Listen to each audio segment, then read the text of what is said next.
जय जगन्नाथ। नियति अर्थात आमर भाग्य। आम नियति जहाँ जमी हेबार सेमती ही घटिब। आम जीवन प्रत्येक घटना पूर्व निर्धारित हो सारी थाए आउ सेमिति ही आम जीवन में बाध्य घटिब। जहाँ को जमी हेबार से सेमिति हेब, जहाँ को जो रहबार से सेठारे ही रहिब, जहाँ को जहाँ सहित विवाह हेबार तार विवाह सहित हेब, जहाँ को जो चाकरी कर से सही चाकरी ही कर गोटे प्रतिशत भी एपट सेपट हेब ना।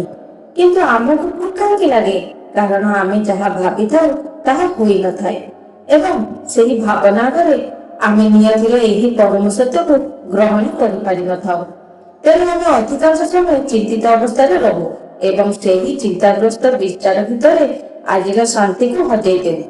आम आम विचार एमती हजि जाऊ आमर वर्तमान को पूरापूरी भूली जाऊ। आम भावु काले एमती न हो सेमती होता कि बहुत बढ़िया होता, जदि सी मत मिल जाता, जदि मत चाकरीटा मिल जाता, जदि मत गाड़ीटा मिल जाता, एमती अनेक गुड़िए जदि विचार भितर आमर अतीत कि भविष्य चिंता करिथाउ किंतु वर्तमान को हरई दे थाउ कारण आम नियतिर विषय अज्ञानी अटू। एठारे आपनको ताहा मिलेनी जहाँ आपनको पसंद थाए किंतु आपण जहाँ पाइबा पाई भाबिथिबे। एमिति नाही जे समस्त को मिलेनी।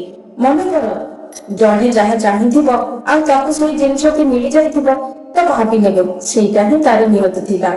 किंतु आमे जतेबेले जणे जहाँ चाहिथिबो आ ताको ताहा न मिलिबो तो भाबी नेबे जे सेटा ही तार नियत थिला एवं तार नियति बा भाग्य रे सेही जिनिसटी लेखा नथिला।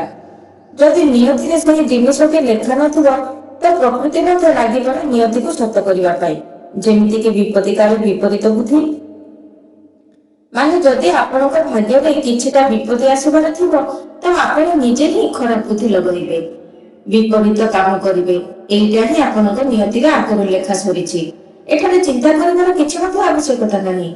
चिंता करिके आम कौन किसी परिवर्तन कर ना कहीं आम हाथ किसी जहाँ हेबार जेमिति भी हो घटिकी रम खाली निमित्त मात्र अर्थात आम खाली माध्यम। जदि आम एति बुझीपर आमर चिंता कमिज कहीं न बुझी कहले ना मुझा पाइबा जहाँ किसी संभव सब करी किंतु से भूली जाते जदि से भाग्य से जिनसटा लेखा थी ताहले सेमानकु किछि करबाकु ही पड़िबो।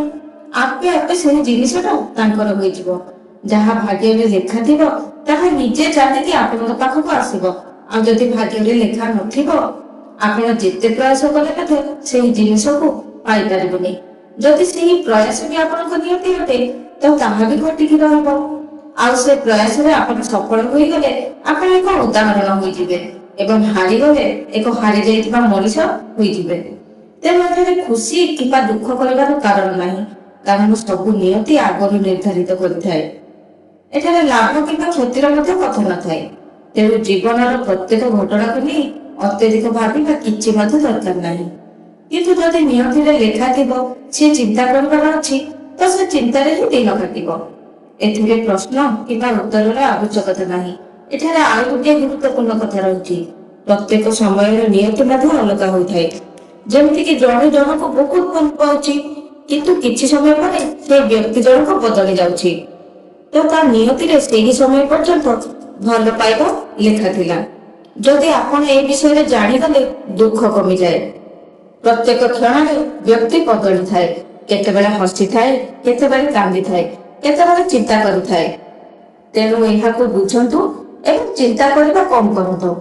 आपनको ताहा मिलिछि आपनक सह ताहा घटिछि जहाँ आपनक नियतिर लेखा थिला। आपण चिंता छाड़ी जदि भल कथा भाबिबे तो हेई पारे आपनक आहुरी भल मिलि जिवो। आजिर भिडियोटी केमिति लागिला कमेंट करिवे एवं भिडियोटी भल लागिथिले लाइक करि देबे। आ एमिति मोटिवेशनल भिडियो सब को ओडिया भाषा रे देखिबा पई एवं सुनिबा पई आम चैनल को सब्सक्राइब कर देबे। धन्यवाद।